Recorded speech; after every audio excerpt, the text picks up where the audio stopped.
Hey, what's up everyone? Today I'm going to be talking about my sliding door that I have here on the front of my sawmill shed. So here's the basic view of the front of it. As you can see, I've got it matching the sawmill shed itself, except I have battens on this one and not on the front of this, but I got the metal to match the rest of the shed. Up here you can see my track goes all the way out almost to the end of that 12-foot addition there, and comes all the way over to just past the door on this end right there.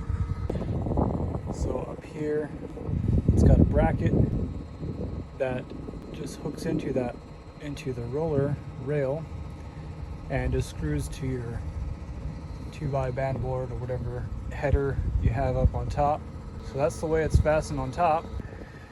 And at some point I'm planning to put a little eyebrow roof across this, probably similar distance to this overhang here, and just kind of create watershed off of that right there and seal it all up better. But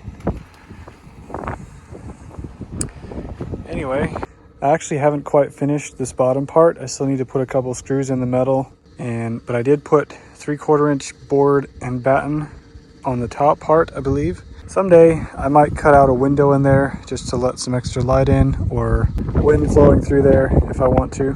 So there's the outside of it. So here we come around to the inside. Here's what it looks like from the inside. Basically I built it out of 2x8, 2x6, and that one looks like a 2x10. This was nice because I was able to splice my metal on here and the boards, and it's also just provides extra strength. Here you can see I drilled a hole up through this top joist here and fastened my hanger through that. And there you can see there's the rollers up there, and same thing over here.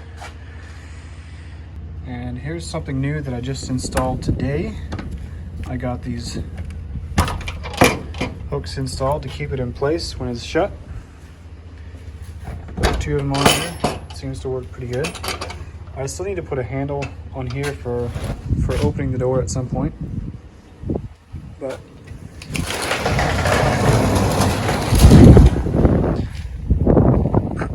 as you can see, that really opens it up. Lets a lot of light and the breeze flow through there. So if it's really windy, I like to close it part of the way so I don't get too much wind in there to blow the sawdust around in my face. But I've been wanting to make this door for quite some time, but just hadn't got around to it. So now I'm just giving you a little tour, kind of showing you how I built it and all that. So the stuff I used to put the boards into the ends is made for sliding doors. It's like a special piece of trim. It's got a little J channel on the outside so you can stick metal or wood in there. About a 3/4 inch. And then it's nice and smooth on the outside. And then here on the inside it's got 1.5 inch space where you can put your band boards. You can put them in there, as you can see. Got those all in there. Squared it up and screwed those in place. And I have one of these on both sides. So that's basically it. There's not a lot to it.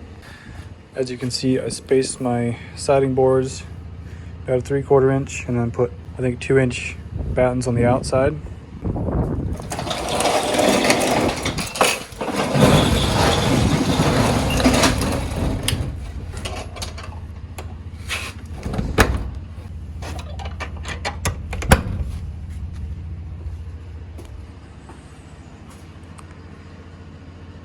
So there's my sliding door. I hope you guys enjoyed this little tour of my sliding door. It really was not that expensive or that hard to make. If you got good value, consider liking and subscribing, and I would appreciate it.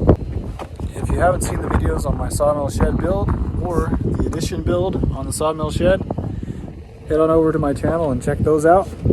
And until next time, guys, happy sawing.